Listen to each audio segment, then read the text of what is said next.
صلی وسلم دائم كخير الخلق كلهم فاق النبيين في خلق وفي خلق فاق النبيين في خلق وفي خلق ولم يدانه في علم ولا كرم مولاي صلی وسلم دائما ابدا على حبیب خیر الخلق کلہم آمین۔ اللہ رب العزت ہم سب کا یہ درود پاک بارگاہ مصطفیٰ صلی اللہ علیہ وسلم میں ہدیۃً تحفۃً و محبتاً پیش فرمائے تاکہ ہم سب رسول اللہ صلی اللہ علیہ وسلم کی شفاعت کے حقدار بن جائیں۔ نہیں ہو رہا نا، حقدار بن جائیں، آمین ثم آمین۔ آج کی حدیث پاک حدیث نمبر کیا ہے؟ حدیث نمبر 40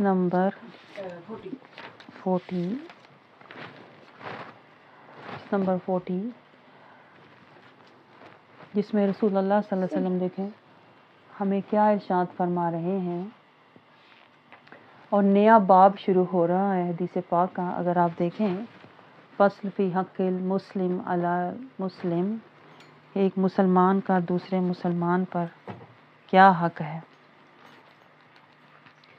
مسلمانوں کے حقوق، مسلمان کے مسلمان پر جو حقوق ہیں ان کا بیان ہے۔ مسلمان کے مسلمان پر حقوق ہیں، یہ دیکھیں آپ۔ تو جو مسلمان ہوگا پہلے تو مسلمان کی علامات اور مسلمان کی جو صفات رسول اللہ صلی اللہ علیہ وسلم نے ہمیں سمجھائی ہیں، پہلے تو ہمیں ان کو دیکھنا ہے، اپنا محاسبہ کرنا ہے، اپنا ہم نے جائزہ لینا ہے، احادیث کی روشنی میں ہم نے اپنا تجزیہ کرنا ہے، ہم نے پھر اپنے نفس سے مطالبہ کرنا ہے، اللہ کے راستے میں نفس کشی اور مجاہدہ کرنا ہے،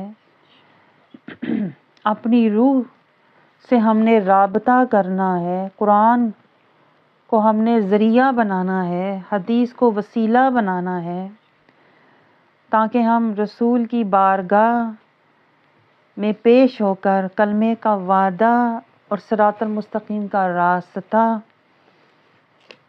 لینے والے بن جائیں، ہم خیر البریہ والے بن جائیں۔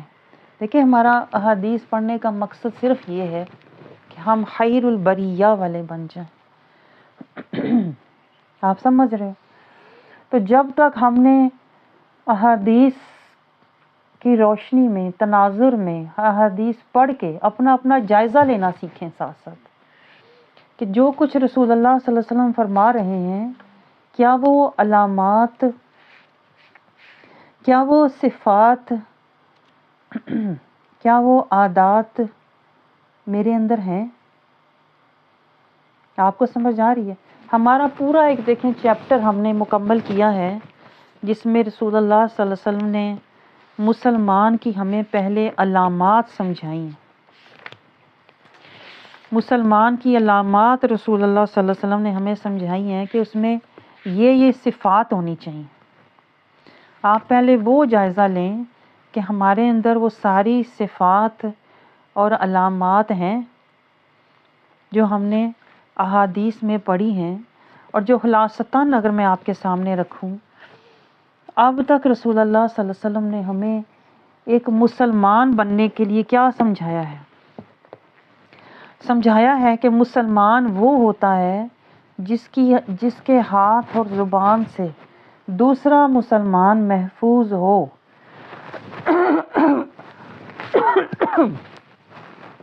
تو ہاتھ اور زبان سے دوسرا مسلمان تبھی محفوظ ہوگا جب ہمارا من پاک اور نیت صاف ہوگی، ہے کہ نہیں ایسی بات؟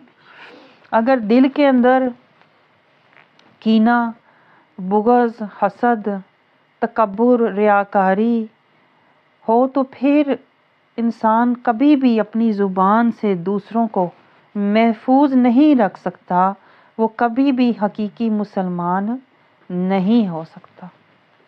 تو ظاہر ہے جب دل کے اندر حباست ہوگی، نفسی بیماریاں ہوں گی، تو پھر ہاتھ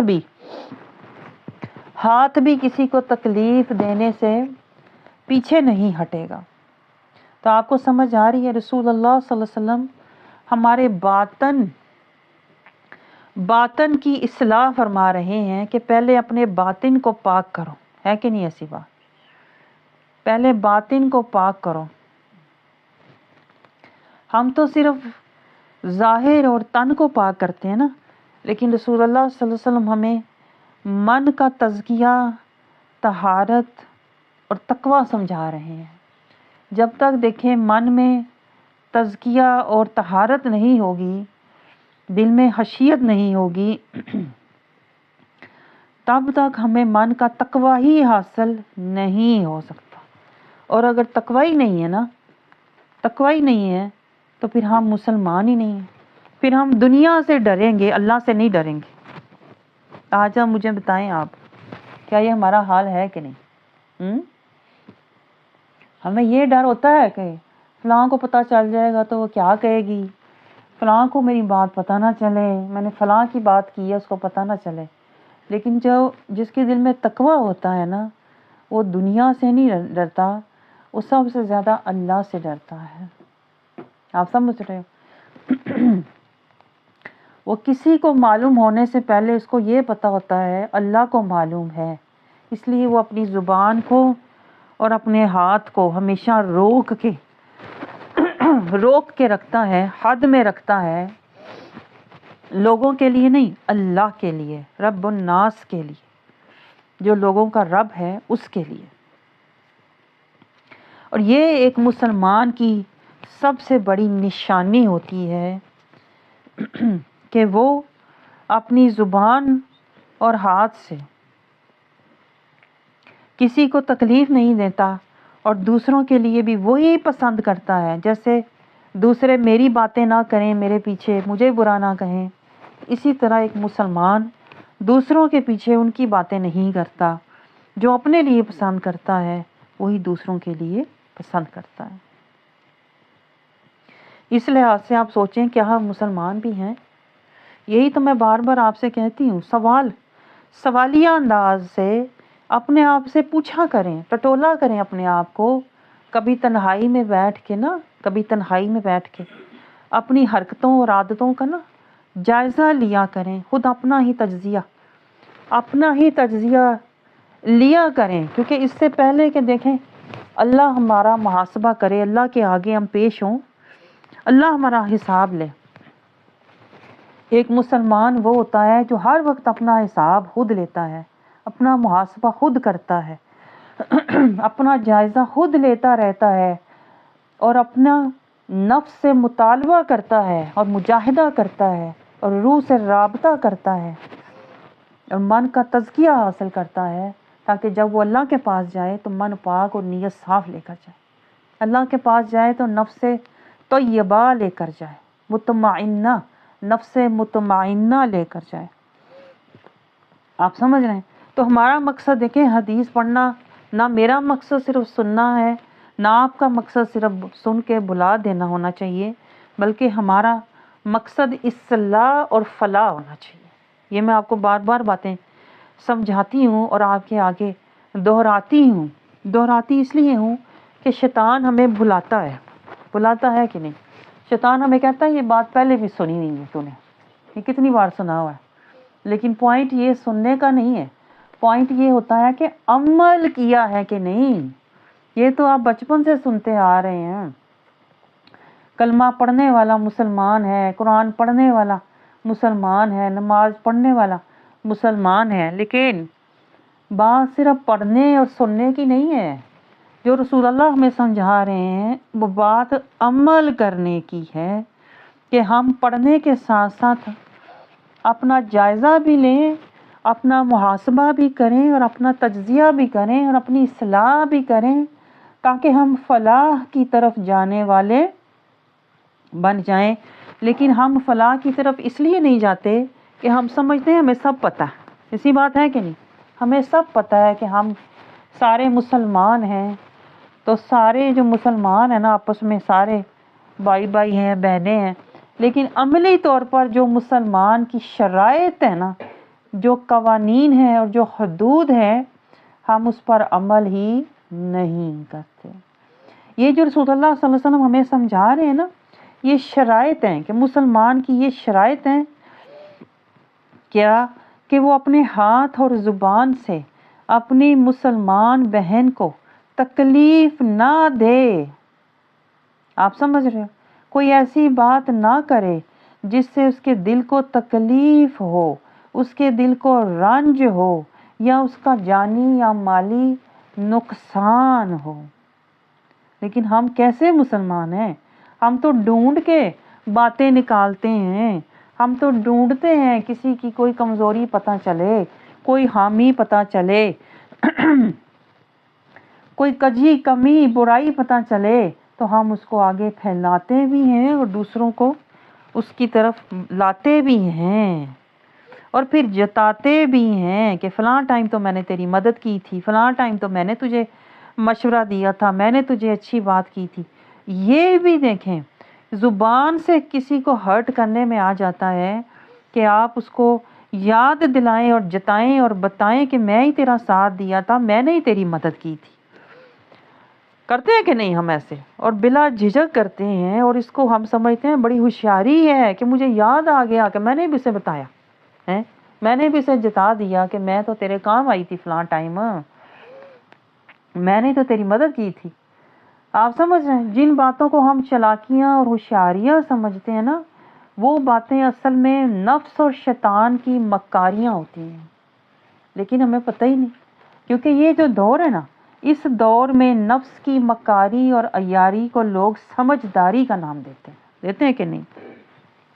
فتنے، یہی تو رسول اللہ صلی اللہ علیہ وسلم نے فرمایا تھا، گھر گھر فتنے ہوں گے.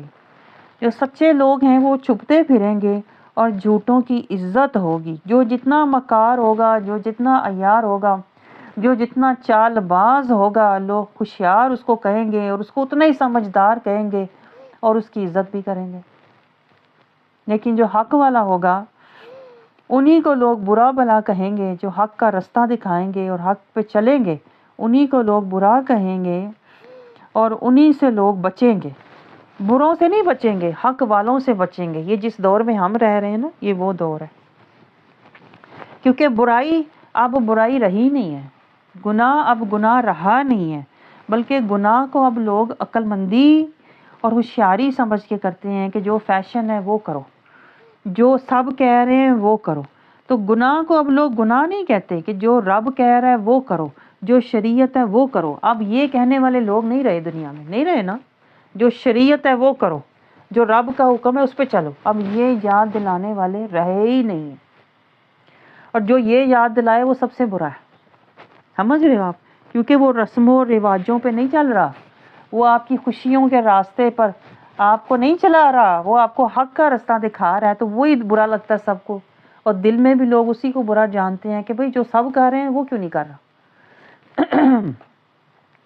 کیونکہ یہ دور فتنوں کا دور ہے. آپ سمجھ رہے ہیں؟ اب جو حق بات بتا رہا ہے، لوگ اس پر یہ حدیثیں لاگو کرتے ہیں کہ اس نے حق بتا کے ہمارے دل کو تکلیف پہنچائی ہے. دیکھو یہ کیسی مسلمان ہے. یہ تو حدیث پاک کہہ رہی ہے کسی مسلمان کو زبان اور ہاتھ سے تکلیف نہ دو، یہ تو ہمیں تکلیف دے رہی ہے.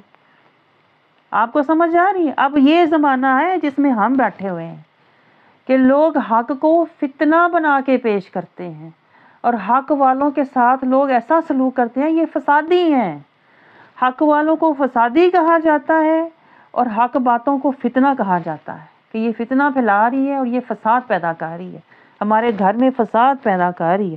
دیکھو ہم سب مل جل کے سارے مل رہے تھے، آ جا رہے تھے، ہر ایک سے دوستی، ہر ایک کے ساتھ بیٹھنا، ہر ایک کے ساتھ چل پڑنا. ہم تو اچھے بھلے رسم و رواج، تعلقات، آنا جانا، ملنا ملانا، رونقیں لگی ہوئی ہیں، ہمارا ملنا ملانا چل رہا ہے، ہر کوئی آ رہا ہے جا رہا ہے، دعوتیں کھانے پک رہے ہیں، ہر ایک سے سارا دن ہمارا ملنا ملانا رہتا ہے۔ یہ جو بیچ میں اس نے کہہ دیا ہے انعمت علیہم کے ساتھ بیٹھو، یہ جو اس نے بتا دیا ہے کونوا مع الصادقین، سچوں کے ساتھ بیٹھو، یہ تو اس نے فتنہ کر دیا بیچ میں۔ یہ تو اب ہمارے خاندان میں ہمارے فساد پڑ جائے گا، جن سے ہم ایسے ہی ملتے رہتے تھے، مطلب مفاد اور خوشی کے لیے اب ہم ان سے مل نہیں سکتے۔ یہ تو اس نے فتنہ پیدا کر دیا ہے، فساد پیدا کر دیا، ہمارے رشتے توڑ دیے ہیں۔ آپ کو سمجھ آ رہی میں آپ کو کیا سمجھا رہی ہوں؟ اب حق والوں کے ساتھ لوگ ایسا سلوک کرتے ہیں، حق والوں کو لوگ فسادی اور حق کو لوگ کہتے ہیں یہ فتنہ بازی ہے، جس کی آپ کو میں ایک سادہ سی مثال دوں تو آج کے دور میں عمران خان ہے کہ نہیں بتائیں، جو حق کی بات کر رہا ہے اسی کو کہتے ہیں یہ فتنہ ہے، یہ فساد پھیلا رہا ہے، کیونکہ ہم جو چل رہے تھے، کھا رہے تھے، کھلا رہے تھے، ہم جو نظام سارا جو چلا رہے تھے باطل کا نظام، اس میں فساد اس نے پیدا کر دیا ہے، تو یہ فتنہ باز ہے۔ یہ ہوتا ہے آج کے دور میں، اس لیے حق والوں کا ساتھ دینے والا کوئی نہیں ہوتا، میں آپ کو بتاؤں، نہ حق پر چلنے والا کوئی ہوتا ہے۔ اور میں آپ کو گہری بات بتاؤں، اس دور میں تو حق سننے والے بھی نہیں رہ گئے، اتنے فتنے پھیل چکے ہوئے ہیں کہ فتنے ہمارے کانوں میں، فتنے ہماری آنکھوں میں، فتنے ہمارے سینوں میں، فتنے ہمارے رسموں میں، رواجوں میں، گھروں میں، اولادوں میں، نسلوں میں، ہر چیز میں فتنے گھسے ہوئے ہیں، لیکن ہمیں شعور ہی نہیں ہے۔ ہم سمن بکمن عمیون، آنکھیں بند کان بند کر کے اپنا وقت گزاری جا رہے ہیں، وقت گزاری جا رہے ہیں۔ وہاں تو ٹائم پاس کرنا ہے نا، وہاں تو اپنا اچھا رہنا ہے، گزارا کرنا ہے نا سب کے ساتھ، سب کو اچھا کہہ کے میں سب کو اچھا کہتی ہوں، سب مجھے اچھا کہتے ہیں، اس کو ہم سمجھتے ہیں میں بڑی بہادری سے اور بڑی جرأت مندی سے میں وقت گزار رہی ہوں۔ حالانکہ اسلام کی نظر میں، قرآن کی نظر میں آپ کو بتاؤں، یہ بزدلی ہے، یہ بزدلی ہے کہ آپ آنکھیں بند کر لو، قرآن کی آیات کو دیکھ کر آنکھیں بند کر لو، حدیث پاک کو سن کے کان بند کر لو، اور سب کے ساتھ بنا کے رکھو، اور سب کے ساتھ تعلقات اچھے رکھو۔ یہ بہت بڑی فتنہ بازی ہے۔ اصل فساد یہ ہے، میں آپ کو بتاؤں، کہ ہم سب کے ساتھ بیٹھ کے اپنے تعلقات اچھے رکھتے ہیں، اور جو رسم و رواج اور جو فیشن اور جو سب دوسرے کر رہے ہیں، غیبتیں کر رہے ہیں، چگلیاں، جھوٹ بولنا، ریاکاریاں، دکھاوے، مطلب مفاد، سب کے ساتھ بیٹھ کے ہم کر رہے ہیں، فتنہ تو یہ ہے۔ اور قرآن کہتا ہے کہ فتنہ قتل سے بھی بری چیز ہے، کیونکہ جب آپ فتنہ پھیلاتے ہو نا تو آپ دین کو برباد کرتے ہو۔ اصل میں تو ہم سبھی فتنہ باز ہیں، میں آپ کو بتاؤں۔ فتنہ باز بندہ وہ ہوتا ہے جو قرآن کی آیات کو چھوڑ دے، جو حدیث پاک کو چھوڑ دے، اور جو سب کے ساتھ مل کر چلے، وہ فتنہ باز بندہ ہوتا ہے، کیونکہ اس نے دین کو چھوڑ دیا اور دنیا کو رکھ لیا۔ یہ فسادی ہے۔ آپ سوچیں ہم فسادی ہیں کہ نہیں؟ یہی تو بربادی ہے، اسی لیے تو ہمارے دین کی بربادی ہوئی ہوئی ہے، ہمارے ایمان کی بربادی ہوئی ہوئی ہے، کیونکہ ہم فتنہ باز بھی ہیں اور فسادی بھی ہیں، اور کہتے ہیں اپنے آپ کو میں تو مسلمان ہوں، نمازی ہوں، حاجی ہوں، پتہ ہی نہیں اصل میں فسادی اور دین کی بربادی لے کے بیٹھے ہوئے ہیں۔ کیونکہ نہ ہم آیات پر، قرآن کی آیات پر خود عمل کرتے ہیں، نہ ہی ہم اپنی اولادوں کو اور اپنے گھر والوں کو بتاتے ہیں کہ قرآن کی آیات پہ عمل کرنا چاہیے، بتاتے بھی نہیں، ڈرتے ہوئے کہ میرا رشتہ نہ کہیں خراب ہو جائے۔ ایسی بات ہے کہ نہیں؟ بتائیں کہ اگر میں اپنی اولاد سے کہوں گی صراط المستقیم پہ چلو تو اولاد تو مجھے پوچھے گی نہیں، اولاد تو میرے پاس نہیں بیٹھے گی، حق بات کہوں گی تو یہ تو آنا چھوڑ دیں گے۔ اس ڈر سے ہم حق بات نہ کہتے ہیں، اور سننے کے باوجود انہیں بتاتے ہی نہیں ہیں، نہیں بتاتے نا، کہ کہیں یہ ہم سے ناراض نہ ہو جائیں بھائی۔ ہاں، یہ ہے اصل فتنہ، کہ ہم اپنی محبت اور تعلق کی خاطر اپنی اولاد کو حق بات نہیں بتاتے، اپنے گھر والوں کو حق بات نہیں بتاتے۔ یہی تو فتنہ ہے، پھر یہی تو فساد ہے. ہم دین کو برباد کر رہے ہیں اور اپنے ایمان کو برباد کر رہے ہیں، نہ حق کے لیے کھڑے ہو رہے ہیں، نہ حق کی بات دوسروں تک پہنچا رہے ہیں. آپ کو مجھے بتائیں، پتہ ہے ہم کیا کر رہے ہیں؟ اپنی طرف سے جوڑ کے رکھ رہے ہیں سب کو، ہیں اپنی طرف سے کہہ رہے ہیں میں تو سب سے مل رہی ہوں نا، میرے پاس تو سب آ رہے ہیں نا، سب میرے سے خوش ہیں تو میں بہت اچھی ہوں. ہیں خود ہی اپنے آپ کو سرٹیفکیٹ دے دیتے ہیں کہ میں بڑی اچھی مسلمان ہوں، نمازیں پڑھتی ہوں، قرآن پڑھتی ہوں، سب میرے پاس آتے ہیں، رونقیں لگی ہوئی ہیں، سب بچے خاندان والے میرے سے خوش ہیں. تو یہ نشانی ہے میں بہت اچھی ہوں. میں آپ کو بتاؤں یہی تو حال ہے اس دور کے، اس فتنوں کے دور میں. ہمیں پتہ ہی نہیں، ہم جہالت، غفلت، ہم ظلمت اور منافقت کے گڑھوں میں پڑے ہوئے فسادی اور فتنہ باز لوگ ہم خود ہیں.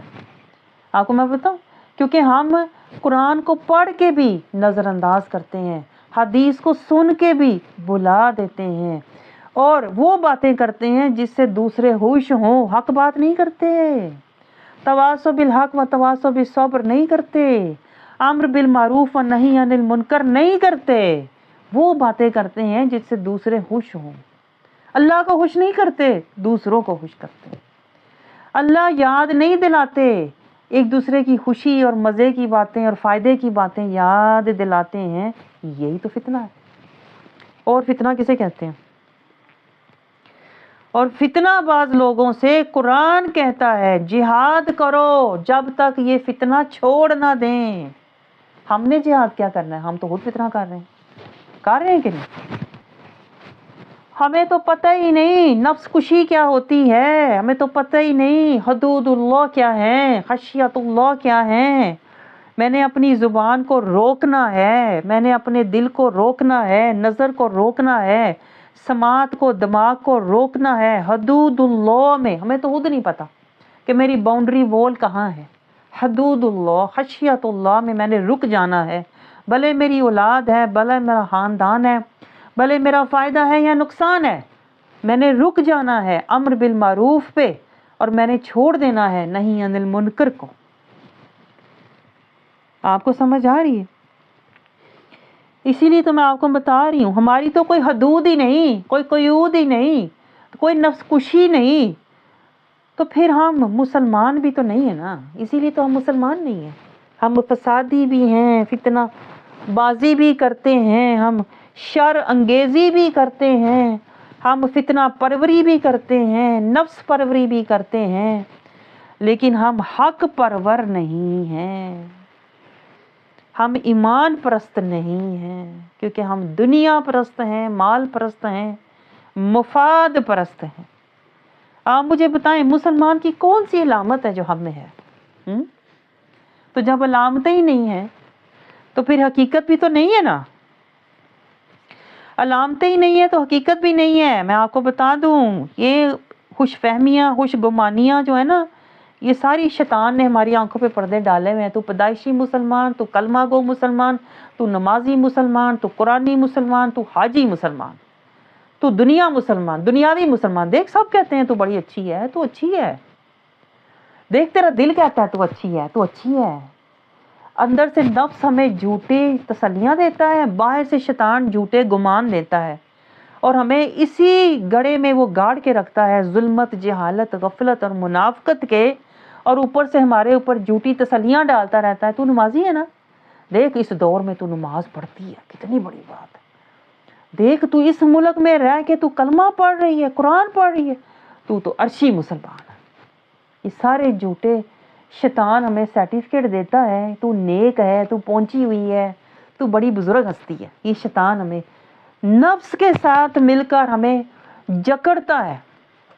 وہ جسے کہتے ہیں نا پورا ایک نیٹ ورک ہے، پورا نیٹ ورک ہے نفس اور شیطان کا، کہ ہمیں کبھی بھولے سے بھی یاد نہیں آتا کہ صراط المستقیم پر چلنا ہے.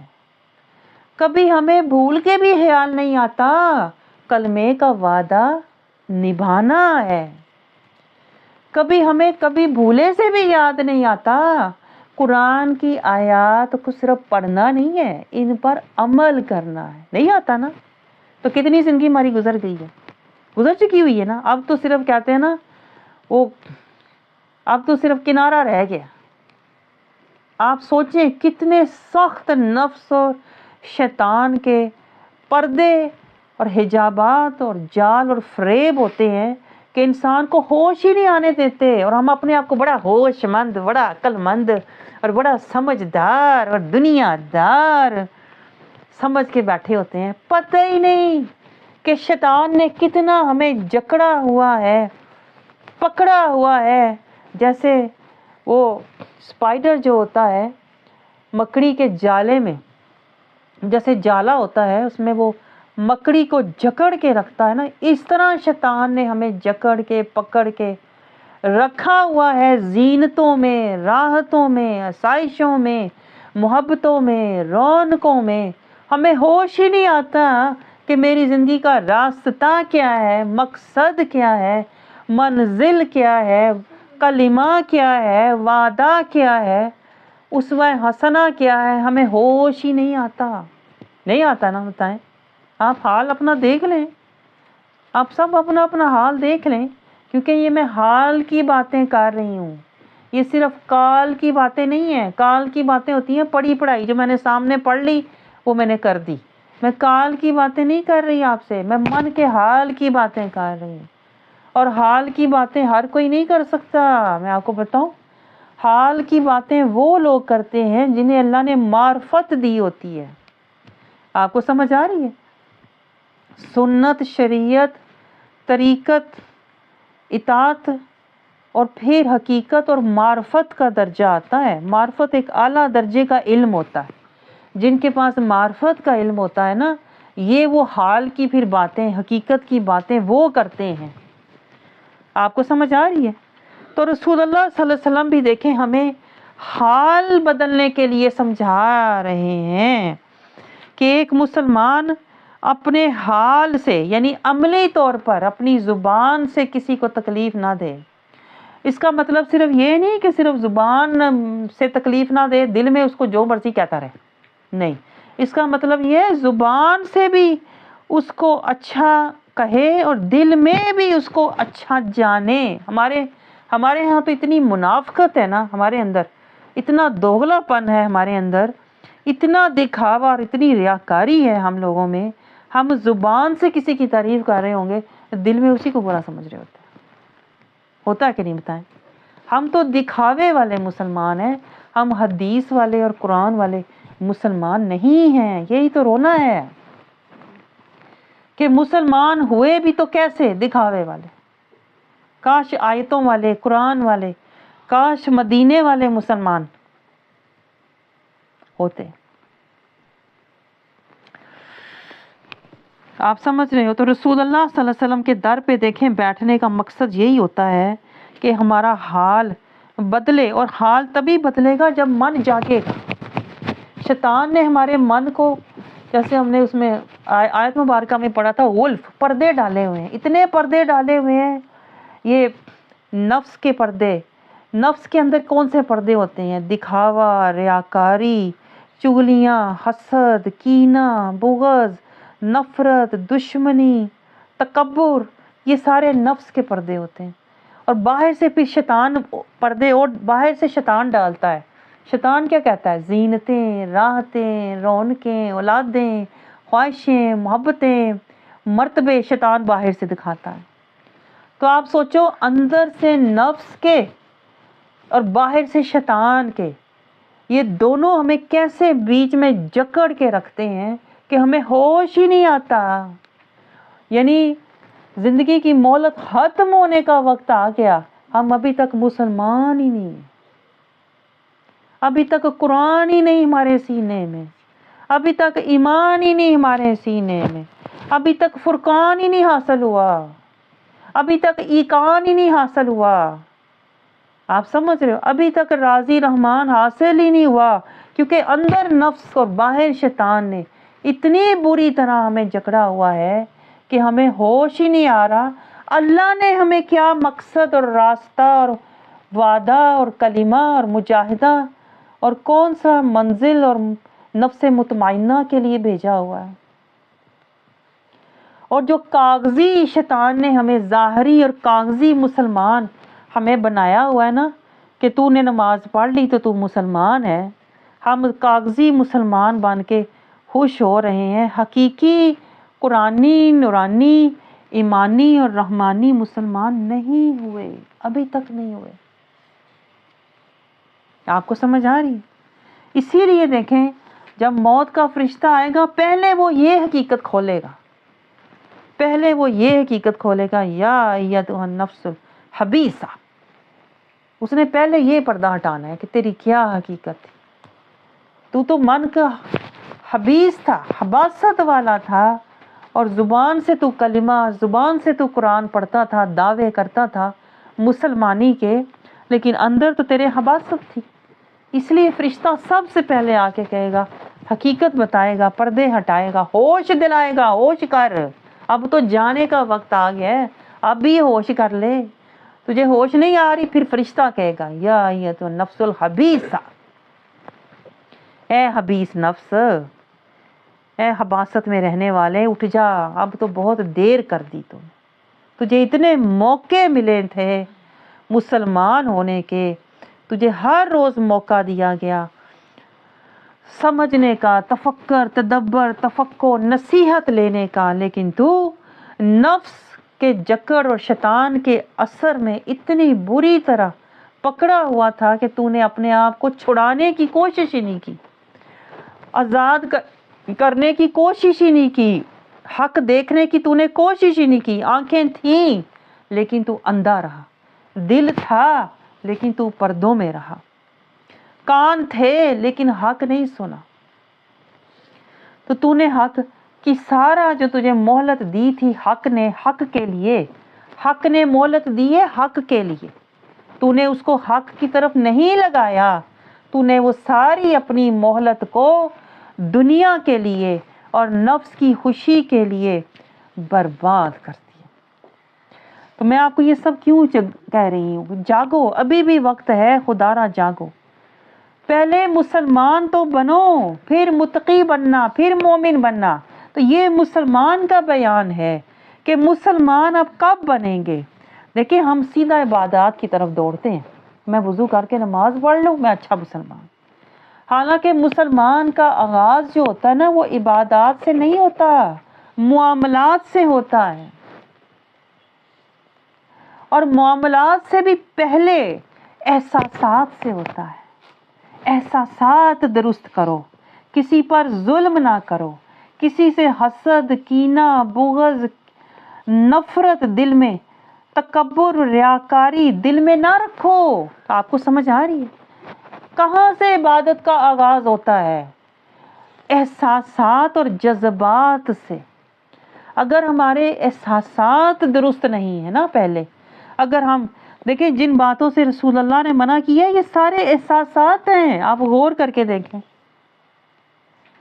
کسی کے بارے میں برا نہ سوچو، ظلم نہ کرو، یعنی پہلے برا نہ سوچو تو پھر ہی ہوگا نا، ظلم نہیں کرو گے. ہاں، کسی سے حسد نہ کرو، دھوکہ نہ دو، بغض نہ رکھو، روح نہ موڑو، کسی کو اگنور نہ کرو. یہ احساسات ہی ہے نا سارے، یہ جذبات ہی ہے نا. آپ کو سمجھ آ رہی ہے گہری بات؟ عبادت کی جڑ کہاں ہے؟ عبادت کی جڑ ہمارے سینے میں ہے، اور سینے میں جو احساسات ہے نا وہ پہلا قدم ہے عبادات کا. اور پھر احساسات کے آگے جذبات ہوتے ہیں. کسی کے بارے میں ہمارے دل میں نفرت کے جذبات ہیں، حسد کے جذبات ہیں، کینہ بغض کے جذبات ہیں، اور ہم اس کو دیکھ کے خوش نہیں ہوتے، ہم دیکھ کے اس سے منہ موڑ لیتے ہیں. تو یہ جذبات ہی تو ہیں جس کے بارے میں رسول اللہ تعلیمات دے رہے ہیں کہ اپنے دل میں کبھی بھی کسی کے بارے میں برے خیالات اور برے جذبات نہ رکھو. اب آپ یہاں پر دیکھیں ایک سوال ہے میں آپ سے سامنے رکھتی ہوں، اگر کوئی آپ سے برا کرے، کوئی آپ کو دھوکہ دے، کوئی آپ کو نقصان پہنچائے، کوئی آپ پر ظلم کرے، کوئی آپ کے ساتھ زیادتی کرے، تو آپ کیا کرو؟ ہم کہتے ہیں نا میں نے اس کے ساتھ اس لیے برا کیا کہ اس نے پہلے کیا تھا. کہتے ہیں کہ نہیں بتائیں؟ یہ ہماری نیچر ہے. بلکہ ہم اس کو ایک بڑا اچھا بہانہ سمجھتے ہیں کہ میں نے اگر کسی سے برا کیا، کسی کو دھکا دے دیا، کسی سے جھوٹ بول دیا، کسی سے میں نے منہ موڑ لیا، تو ہم کہتے ہیں اس نے پہلے کیا تھا نا، اب میں نے اسے بدلا لیا، میں نے بھی اس کو کر کے دکھایا، اب میں نے بھی اسے مطلب کہتے ہیں نا اسی طرح کا سلوک کیا. میں آپ کو بتاؤں رسول اللہ صلی اللہ علیہ وسلم ہمیں کیا سمجھا رہے ہیں کہ کوئی تمہارے ساتھ برا سلوک کرے اس کو چھوڑ دو، اس کے سلوک کو اور اس کے راستے کو ہی چھوڑ دو، اس کے ساتھ کو ہی چھوڑ دو.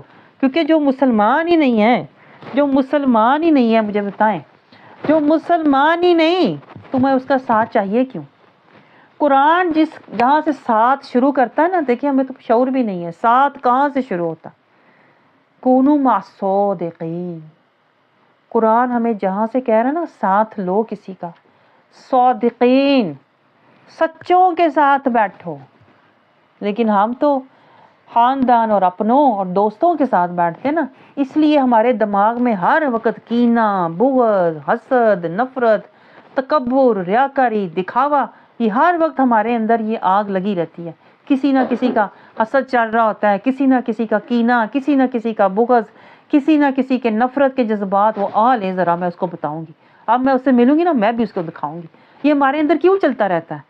کیونکہ ہمارا جو ساتھ ہے نا، یہ نقطہ نوٹ کریں، جس کا ہم نے ساتھ لیا ہوا ہے وہ صادقین نہیں ہے. جن کے ساتھ ہم بیٹھتے ہیں نا وہ ظالمین، جاہلین، غافلین، فاسقین، منافقین اور مجرمین ہیں.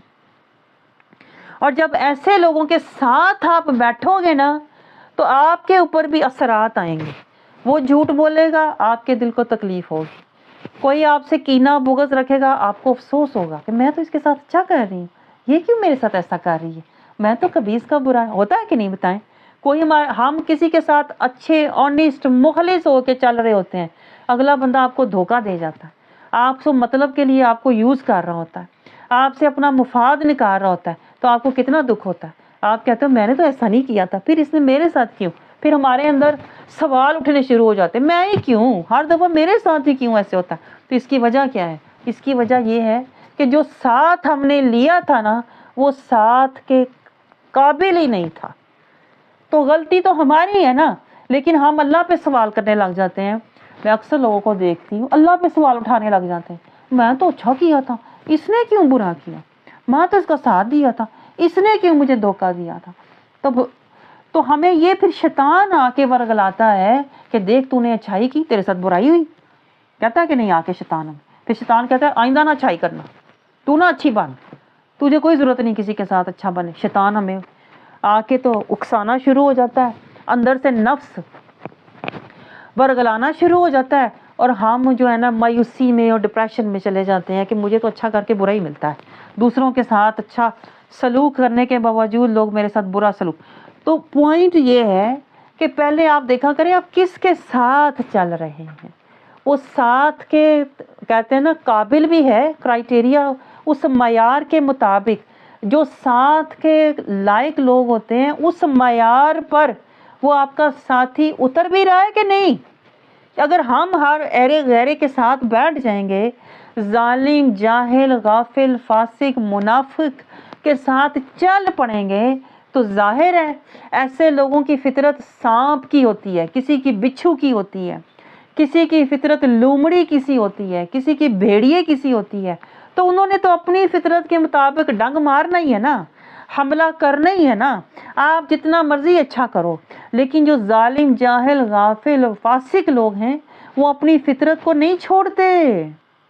آپ جتنا مرضی کہتے ہیں نا سانپ کو آپ دودھ پلاؤ، اس نے اپنی فطرت نہیں چھوڑنی، اس کی فطرت میں ڈنگ مارنا ہے. قصور تو آپ کا ہے، غلطی آپ کی ہے. آپ سانپ کے ساتھ بیٹھے کیوں؟ آپ سمجھ آ رہی ہے آپ کو؟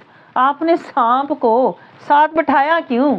جتنا مرضی آپ اس کو اوپر بٹھا لو، سر پہ بٹھا لو، اس نے اپنی فطرت نہیں بدلنی. تو اگر ہم قرآن کے مطابق چلیں تو آپ سوچیں، اگر ہم قرآن کے مطابق چلیں تو ہم کتنی تکلیفوں سے بچ سکتے ہیں. لیکن ہم تو خاندان کے مطابق چلتے ہیں، اور دنیا کے ساز و سامان کے مطابق چلتے ہیں اور پھر اللہ سے بھی بدگمان ہو جاتے ہیں. ہوتے ہیں کہ نہیں؟ اللہ نے تو میری مدد ہی نہیں کی، میرے ساتھ یہ ہوا. تو اللہ نے تو پہلے ہی بتا دیا تھا، اللہ نے تو پہلے ہی رستہ دکھا دیا تھا. بیٹھنا ہے تو انعمت علیہم کے ساتھ بیٹھنا یا کونوا مع الصادقین کے ساتھ بیٹھنا. جب ہم نے اللہ کی نہیں مانی اور نقصان ہوا تو پھر ہم الزام اللہ پہ دینے لگ جاتے ہیں. کرتے ہیں کہ نہیں ایسے؟ بتائیں. تو دیکھیں رسول اللہ صلی اللہ علیہ وسلم بھی ہمیں رہنمائی دے رہے ہیں. اس کے بعد کیا کہ تمہارے ساتھ کوئی برا کرے نا، اگر کسی نے اپنی فطرت دکھا دی ہے، اپنی اوقات آپ کو بتا دی ہے کہ میں اس فطرت کا بندہ ہوں، میری فطرت سانپ والی ہے، میری فطرت لومڑی والی ہے، میں نے مکاری کرنی ہے، میں نے بچھو کی طرح ڈنگ مارنا ہی مارنا ہے، تو ایسے لوگوں کو ساتھ نہ لو. پھر ساتھ کے ساتھ رکھنے کے، یہ ساتھ رکھنے کے قابل نہیں ہے. ساتھ ان کا ڈھونڈو جو صداقت والے ہیں. آپ کو سمجھ آ رہی ہے؟ صداقت والے ہیں، جو کہتے ہیں نا امامت والے ہیں، جو عدالت والے ہیں، جو ریاضت والے ہیں، جو محنت مشقت حق کے راستے پر محنت مشقت والے ہیں. ساتھ ان کا لو تاکہ تمہارے ساتھ وہ پھر سمجھداری، تابعداری، وفاداری کا سلوک کریں. آپ کو سمجھ آ رہی ہے؟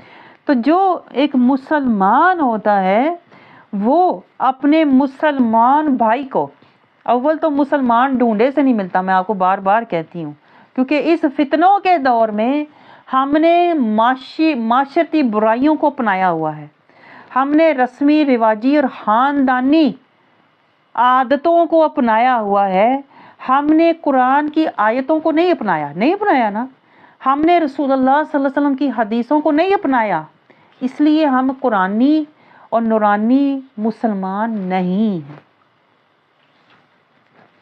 سب سے پہلے تو یہ دیکھیں آپ اور اپنا محاسبہ کریں. اس لیے میں آپ کو بار بار کہتی ہوں اپنے اندر دیکھیں، میرے اندر کون کون سی بیماریاں پل رہی ہیں، نفسی بیماریاں.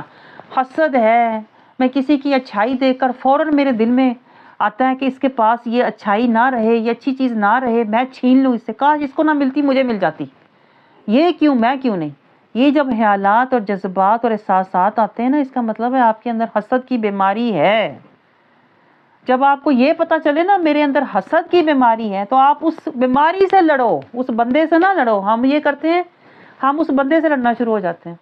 حسد کینے کے جذبات ہم اور زیادہ، شیطان ہمارے اندر وہ پہلے خیالات آتے ہیں، پھر وہ خیالات پھر احساسات میں بدلتے ہیں، وہ احساسات پھر جذبات میں بدلتے ہیں، اور وہ جذبات پھر عملیات تک چلے جاتے ہیں. لوگ عملیات کروانے لگ جاتے ہیں کہ اگلے کو گرانے کے لیے، اس کا گھر برباد کرنے کے لیے، اس کا رشتہ توڑنے کے لیے لوگ عملیات تک چلے جاتے ہیں. اس لیے میں آپ کو کہہ رہی ہوں آپس میں لڑنے کی بجائے اس بیماری سے لڑا کرو.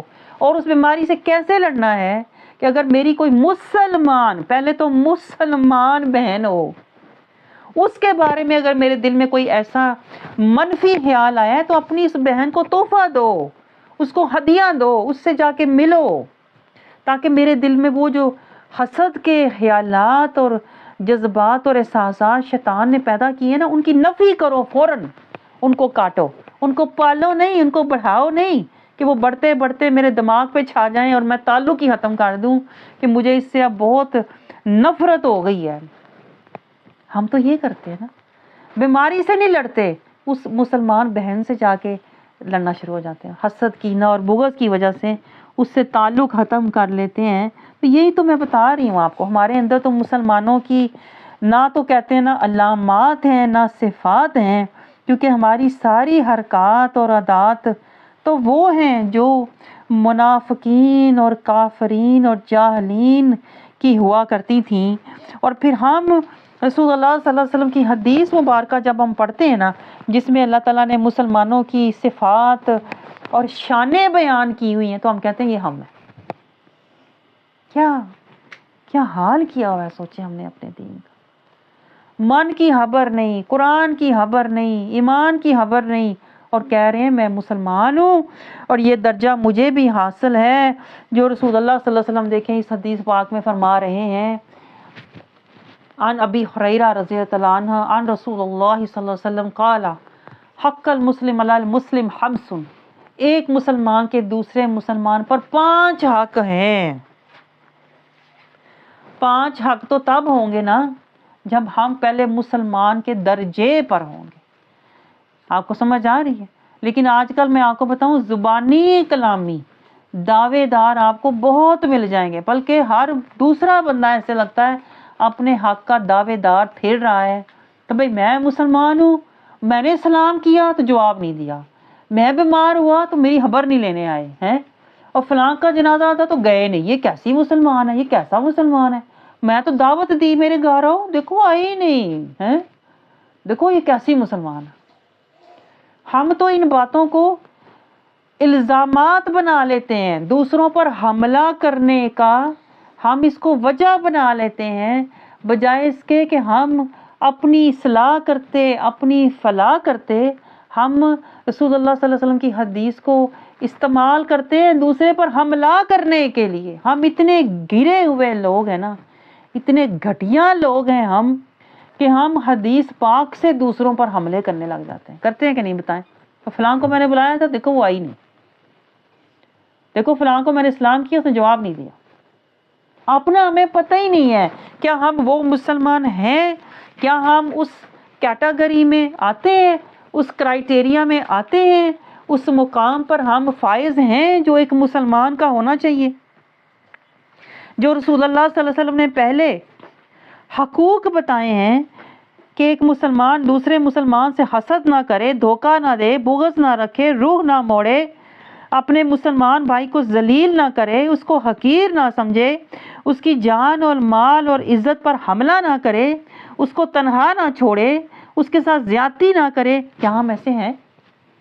ہاں، سارا کچھ کر رہے ہیں جس سے رسول اللہ نے منع فرمایا ہوا ہے، کر رہے ہیں کہ نہیں؟ اور جب یہ حدیث آتی ہے تو فٹافٹ جا کے کہتے ہیں ہاں میری تو سلام کا جواب نہیں دیا، میں نے تو دعوت دی تو آئی نہیں، تو میں نے تو یہ بتایا تھا تو کیا نہیں۔ فٹافٹ ہم فرائض کا مطالبہ کرنے لگ جاتے ہیں، حقوق کو ادا کرتے ہی نہیں۔ حالانکہ حقوق کے بغیر آپ فرائض کا دعویٰ کر نہیں سکتے، نہیں دعویٰ کر سکتے نا۔ جیسے آپ دیکھیں اس ملک میں ہمارے کتنے حقوق ہیں جس کا یہ گورنمنٹ خیال رکھتی ہے، ہماری جان مال اور عزت کا تحفظ کرتی ہے، ہمارے رہائش کا، ہمارے میک شور کرتی ہے، لوگوں کے پاس کھانے کا، پینے کا، رہائش کا انتظام ہے، ہمارے حقوق پورے کرتی ہے کہ نہیں ہے گورنمنٹ۔ پھر ہم پر فرائض لاگو ہوتے ہیں کہ ہم دنگا فساد نہ کریں، ہم چوری نہ کریں، ہم کسی کے کہتے ہیں نا گھر پر حملہ نہ کریں، کسی کی جان مال پہ حملہ نہ کریں۔ پہلے حقوق پھر فرائض۔ ہم کیا کر رہے ہیں بھلا؟ حقوق پورے نہیں کر رہے، فرائض لینے کے لیے اوپر کھڑے ہو جاتے ہیں سر پہ چڑھ کے۔ آپ کو سمجھ آ رہی ہے؟ اس لیے جب تک ہم وہ حقوق پورے نہیں کریں گے جو رسول اللہ نے ہمیں سمجھائے ہیں، کیا اپنے پہلے تو مسلمان بنو، پہلے تو خود مسلمان بنو نا، اپنے اندر کی بیماریاں پہلے دیکھو، ان بیماریوں کا خاتمہ کرو، نفس کشی کرو، ذکر سے بیماریوں کا کلاکما کرو، اپنا من پاک کرو، اپنی نیت صاف کرو، اپنا رستہ ایک کرو، تجاہدوا فی سبیل اللہ صراط المستقیم، اپنا منزل ایک کرو۔ ہم نے کلمے کا وعدہ نبھانا ہے، اسوہ حسنہ مصطفیٰ پہ چلنا ہے، امت محمدیہ کا عہدہ نبھانا ہے۔ پہلے تو خود مسلمان بنو نا، جب خود مسلمان بنو پھر اپنے ساتھ والی جو مسلمان بہن ہے اس سے حسد نہیں کرنا، اس کو دھوکہ نہیں دینا، اس سے جھوٹ نہیں بولنا، اس سے بغض نہیں رکھنا، اس سے روح نہیں موڑنا، اس کو اکیلا نہیں چھوڑنا، اس کی خوشی پہ حملہ نہیں کرنا، اس کو حقیر نہیں سمجھنا، اس کو ذلیل نہیں کرنا، اس کی جان مال اور عزت پر حملہ نہیں کرنا۔ یہ سب کرنے کے بعد یہ بات آتی ہے جو رسول اللہ صلی اللہ علیہ وسلم آگے ہمیں سمجھا رہے ہیں، سلام کا جواب دیں۔ آپ دیکھیں ہم نے سلام کو کتنا عام سمجھا ہوا ہے۔ سلام کہاں جا کے آتی ہے؟ جب تم خود سلامتی والے بن جاؤ، تمہارا من سلامتی والا ہو جائے، تیرے دل سے ساری فسادی بیماریاں نکل جائیں، تیرے دماغ سے فتنے سارے نکل جائیں، تو صراط المستقیم پر سلامتی سے چلنے والا بن جائے، تو سلامتی سے، دیکھیں میں کیا کہہ رہی ہوں، تو سلامتی سے استقامت کے ساتھ صراط المستقیم پر چلے تو تو مسلمان ہے۔ اور جو تیرے ساتھ چلے گا نا اس راستے پر، تواصوا بالحق و تواصوا بالصبر، جو تیرے ساتھ چلے گا نا جماعت میں اس راستے پر، اس مقصد کے لیے، امر بالمعروف و نہی عن المنکر، وہ تیری دینی بہن ہے، وہ تیری قرآنی نورانی ایمانی روحانی بہن ہے، اور اس پر تیرا کیا، تجھ پر فرض ہے کہ وہ سلام کرے تو تو جواب دے، اور جواب بھی تو نے اعلیٰ دینا ہے، وہ کہے السلام علیکم، کیونکہ تیری بہن کا درجہ بڑا بلند ہے نا، تیری بہن دیکھ تیرے ساتھ مجاہدہ کر رہی ہے، صراط المستقیم پہ چل رہی ہے، تیرے ساتھ نفس کشی کر رہی ہے، تیرے ساتھ کلمے کا وعدہ نبھا رہی ہے، یہ تیری دینی روحانی ایمانی، یہ تیری قرآنی بہن ہے، اس کو سلام کا جواب بھی دینا ہے تو اعلیٰ دینا ہے، وعلیکم السلام ورحمۃ اللہ وبرکاتہ۔ آپ کو سمجھ آ رہی؟ تو یہ فرض لاگو ہوتے ہیں، اور جب کبھی وہ بیمار پڑ جائے تو اپنی بہن کو دینی نورانی ایمانی قرآنی رحمانی مدنی بہن کو تنہا نہیں چھوڑنا، اس کے بیمار پڑ جائے تو اس کی عیادت کرنے جانا ہے، اور صرف عیادت کر کے نہیں آ جانا، اس کی ضرورت پوچھنی ہے، اس کو پوچھنا ہے کہ بیماری کی حالت میں وہ کیا اس کو کرنے کی کھانے کی کوئی ضرورت ہے تو بتائے۔ عیادت کا مطلب ہوتا ہے اس کی ضرورت کا خیال رکھنا ہے، اس کے گھر بار کو دیکھنا ہے، اور پھر اس کے اگر کوئی جنازے کا پتہ چلے کہ وہ فوت ہو گئی ہے تو جنازے پر جانا ہے، یعنی کہ اللہ رسول اللہ صلی اللہ علیہ وسلم ہمیں یہ سمجھا رہے ہیں کہ اپنی دینی بہن کا خیال زندگی میں بھی رکھو، بیماری میں بھی رکھو، اور اگر وفات ہو جائے تو بھی رکھو۔ یہ دیکھیں یہ ساتھ کتنا لمبا اور مضبوط ہے، رسول اللہ صلی اللہ علیہ وسلم ہمیں یہ سمجھا رہے ہیں۔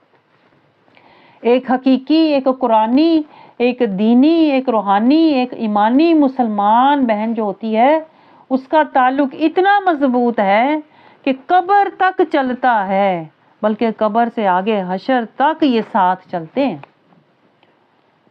اور پھر تمہاری دینی بہن تمہیں دعوت دے اپنے گھر آنے کی، کھانے کی، یا کوئی دعوت دے، کوئی مشورہ لینا ہے، تمہیں دعوت دی، تمہیں بلایا، تو اس کی دعوت کو قبول کرو، اور اس کا اتنا خیال رکھو کہ اگر اس کو چھینک بھی آ جائے نا تو اس کی چھینک پر بھی اس کو کہو کہ اللہ تم پر رحم کرے، اتنی اس سے محبت کرو، اس کی ہلکی سی چھینک پر بھی تم اس پر دعا دو، اس کو اتنا اس کا خیال رکھو، اپنی دینی قرآنی نورانی ایمانی رحمانی جنتی بہن کا، کہ چھینک پر بھی اس کو نظر انداز نہ کرو، چھینک پر بھی اس کو دعا دو، دعوت قبول کرو، بیمار ہو تو اس کا خیال کرو، اس کی عیادت کرو، اس کی ضرورت کو دیکھو، سلام کرے تو اسے اعلیٰ جواب دو۔ یہ فرائض ہیں، ان کو ادا کرنا، لیکن یہ حقوق کے بعد لاگو ہوتے ہیں، اور حقوق حق کے بعد لاگو ہوتے ہیں۔ پہلے ہم حق والے بنیں، حق کے راستے پر چلیں، حق کے راہی بنیں، قرآن کی حق تعلیمات پر عمل کریں، نبی برحق کی پیروی کریں، جو اللہ نے حکم دیا ہے، تواصوا بالحق و تواصوا بالصبر والی جماعت بنے، پھر ہم ایک دوسرے کے حقوق ادا کریں، ایک دوسرے کو اذیت نہ دیں، ظلم نہ کریں، ایک دوسرے سے جھوٹ نہ بولیں، ایک دوسرے کو دھوکہ نہ دیں، ایک دوسرے سے منہ نہ موڑیں، ایک دوسرے کی جان مال عزت پر حملہ نہ کریں، اور پھر سلام کا جواب دیں، بیماری میں بھی خیال کریں، جنازے تک قبر تک ساتھ چھوڑیں، اور دعوت دے تو کبھی نہ کریں، کبھی انکار نہ کریں، اور چھینک آنے پر بھی اس بہن کو دعا دیں، یہاں تک اس کی بہتری کا خیال کرو کہ چھینک پر بھی اس کو دعا دو، اور ہر حال میں اس کی غیر موجودگی میں بھی اس کے لیے دعائیں کرتے رہو کہ یہ ساتھ مسلمان ہونا اور مسلمان بن کے ایک راستے پر چلنا، یہ دنیا اور آخرت کا ساتھ ہے، اور یہ دائمی جنتی اور اخروی ساتھ ہے۔ اللہ رب العزت ہمیں یہ آقا صلی اللہ علیہ وسلم کی حدیث مبارکہ کی حقیقت سمجھنے والا اور قرآن کی آیات کے مطابق ان پر عمل کرنے والا بنائے، تاکہ موت سے پہلے پہلے ہم قرآنی، نورانی، مدنی، حقیقی، دائمی، اخروی، جنتی مسلمان بن جائیں۔ آمین ثم آمین۔